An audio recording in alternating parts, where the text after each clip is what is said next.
I can observe that Cody seems to have trouble relating to his older children, and he seems to dote on the younger children. And when my children were younger, it was very easy for him to be a father, right? Because he was still kind of this important. He was important to them. His opinion mattered to them.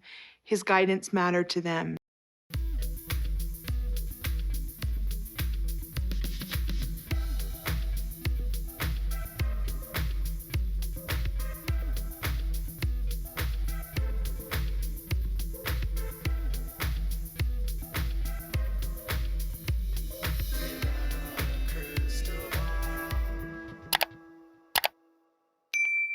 Hey friends, it's Katie from Without a Crystal Ball. Welcome back to my channel. It's Friday the 13th, Friday, October 13th. I hope you're having a wonderful day, 2023. So there's a new clip that's coming out. It is of Cody admitting to the fact that 2 of his children have blocked him and that he has attempted to reach out to these kids and they have not responded. You know, it's an interesting time of the season. It's the 9th episode, so we're well past halfway into the season. And I think it would be a good time to remind everyone that in reality television, this is a show that is highly scripted. Even though the Browns say that they do not script the show, that's false. All reality television is scripted. In that an entire plot line for an entire season is built before production starts. They don't just go into film and see what happens. Every scene is pre-planned. Every storyline is pre-planned. And if conversations that are important happened when filming didn't happen, they recreate them. So there is real people that are on the show, but the family are actors. And over the years, we have seen the Browns participate, all of them, all of the adults participate in lying about their family, lying about their church, lying about their relationships. And so while now we're seeing more of an honest view and destruction of the family, this is still a scripted version of what's happening. None of these conversations are spontaneous. Camera crews are filming, and they are doing a scene for a show. And the truth is, the family that we're seeing on television is a sanitized version that is advertiser friendly, that will make money for a network, and that is digestible for viewers. A lot of the times, the nitty gritty, the politics, the belief systems are completely left out, which leaves fans completely ill-informed about who it is that they're watching, what it is that they're supporting, and what it is that they're buying into. We know that they come from a culture called the Apostolic United Brethren, one of the largest polygamous cults in the United States that has a very horrible history, and they claim they are better than the FLDS, and they are not.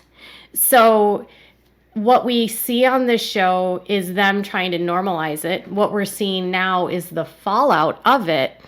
And we're seeing storylines of the wives saying why they left. And I honestly think that some of the reasons why they left are just being left unsaid.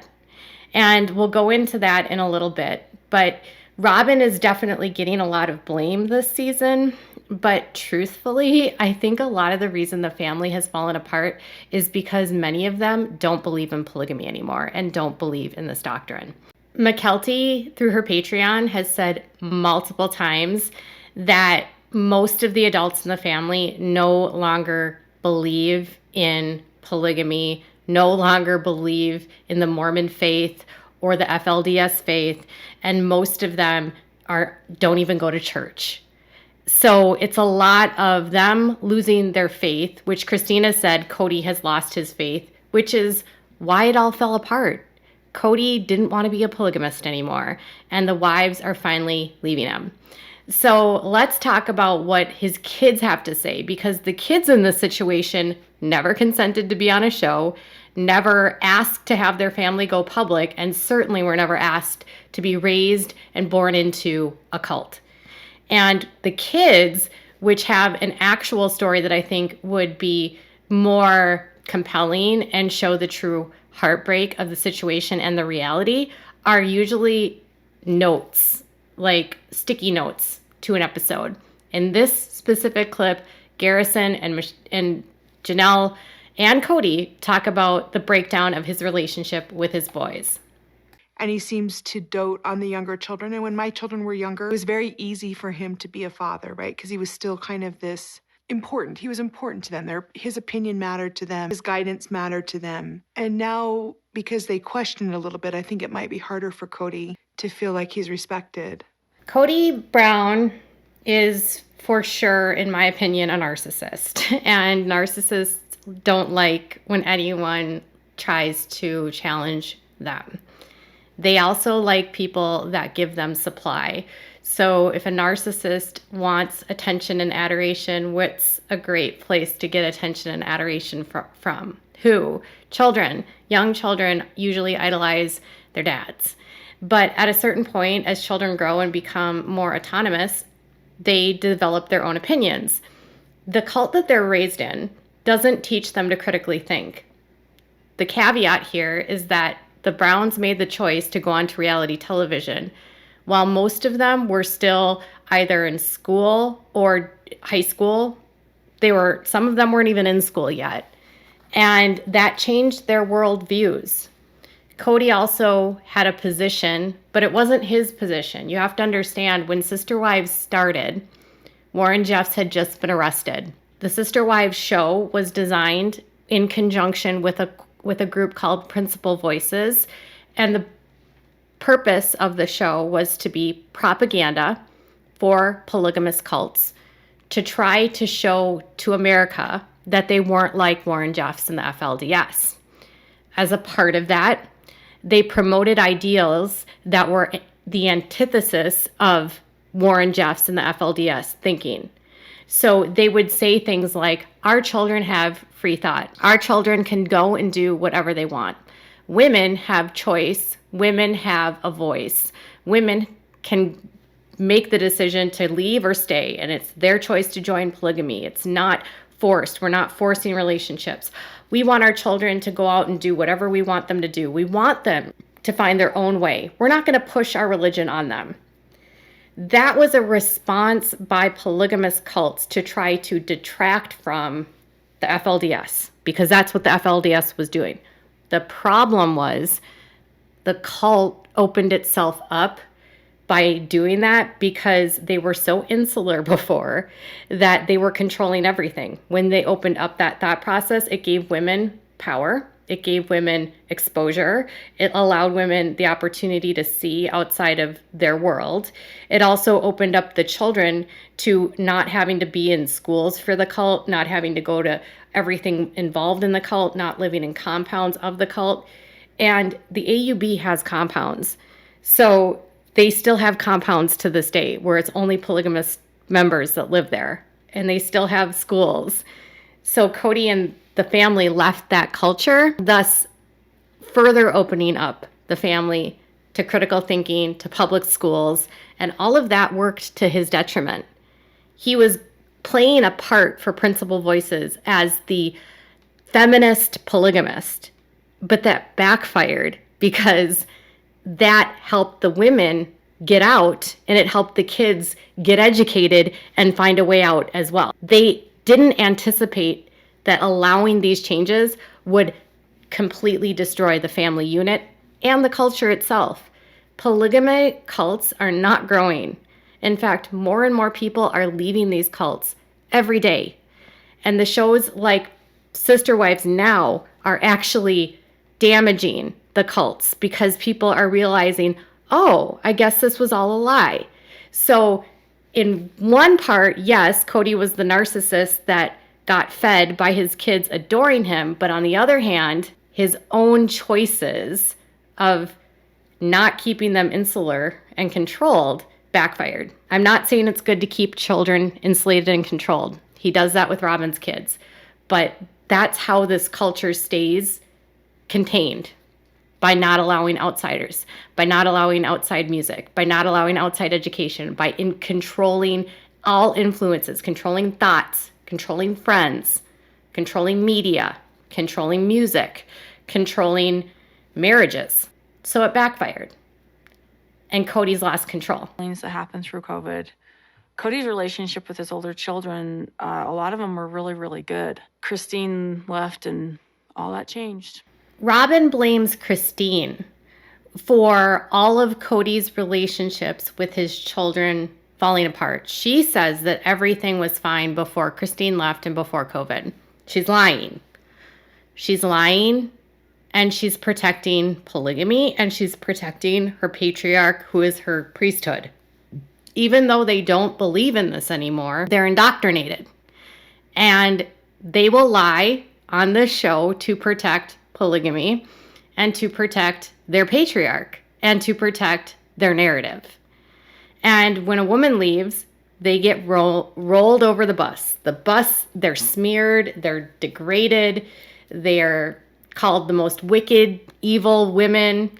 And so the women in this culture also pit each other against each other, and they pit the kids against each other, and the men do it too.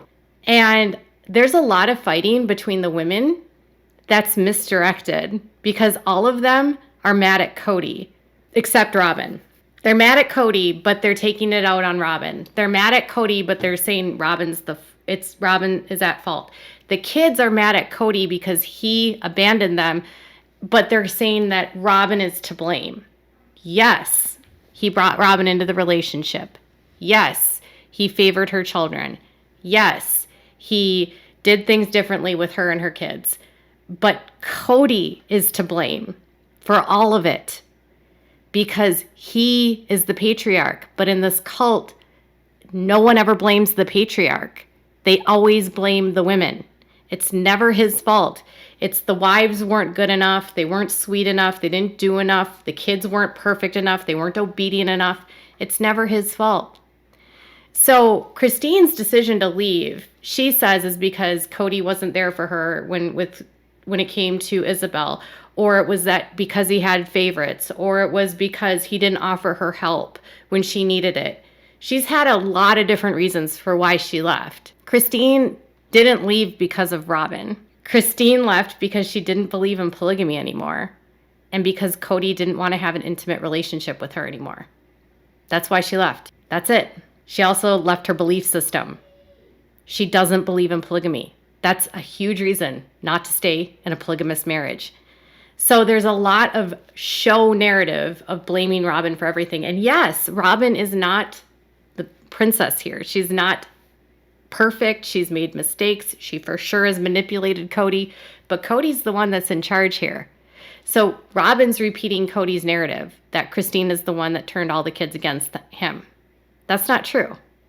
He was a part-time dad who was never around and abandoned his children. Of course, they were going to have animosity towards him. It's not Christine's fault. Since I last talked to Dad, I bought a house, I got into school, and I got the car that I wanted that he told me I should never get. Base. And he doesn't know anything? No, doesn't care to. I've reached out to Garrison and Gabriel. I reached out to them just before Christmas, and I reached out to them after. No, they're blocking me. They're not interested in talking to me. I believe that Kody believes that he's blocked, or that's the narrative that he's saying to his family members so that he doesn't feel bad about the fact that he's not reaching out to his sons. I don't believe that Kody is reaching out to his children. If Kody is blocked, they have every right to block him. Kody has abused them on the show. He has called them names. He has degraded them. He has accused them of horrific behavior. He has demeaned them. He has smeared them. He has belittled them. And these are men, not boys. Garrison served in our military, has done active duty, is currently in college. He has served the country. And Kody still treats him like a moronic, idiotic child that is incapable of making any choices. Garrison and Gabriel are more educated than Kody at this point, have accomplished more academically than their father, and are treated with complete disregard by him. If the boys have made the choice to block him, he deserves to be blocked. Kody, the problem with this show right now, and the problem with this family, is that they're still filming a reality show. All of their family breakdown is being filmed. All of the most challenging parts of life that children go through are being filmed. I am not a product of a divorced family, but having witnessed many of my friends, many of my families go through divorce, I know divorce is one of the most difficult times for families and for children, even adult children. Then magnify that and watch your family, your parents, exploit their divorce for money. And then you have to talk about the darkest, most challenging pain you've gone through for content so that your dad can make money. And you're not paid for it. While your dad is making millions of dollars on this show, degrading you, belittling you, and making you, disparaging you, slandering you, defaming you, you're not making any of it. The boys went into the military to have their college paid for. Have any of you guys realized that? None of them had to get out student loans, and the Browns had to pay $0 because they're using GI Bill. They're using active duty tuition. Hunter went to the Air Force Academy, paid for by the military. Peyton was National Guard, and Garrison did National Guard, Army. And they've both done active duty tours in the National Guard. They have money from the military to go to school, not because their parents paid them to be on the show. So if any of Kody's kids block him, they have a right to block them. And frankly, if any of the kids block their moms, they have a right to block them too. Because at this point, the wives are also participating in the exploitation of the adult children and not paying them. You know, I have a lot of sympathy for all the women in this culture, but right now, it's hard to sympathize with Kody as being some sort of victim of his kids, or Robyn when it's the kids that are actually the victims, but no one's letting them have a voice. And then when they do have a voice, fans call them jealous, they call them brats, and they make them seem like they're the villains. Keep your eyes focused on who the actual villains are here. It's not the kids. Tell me what your thoughts are in the comments below. Bye, guys.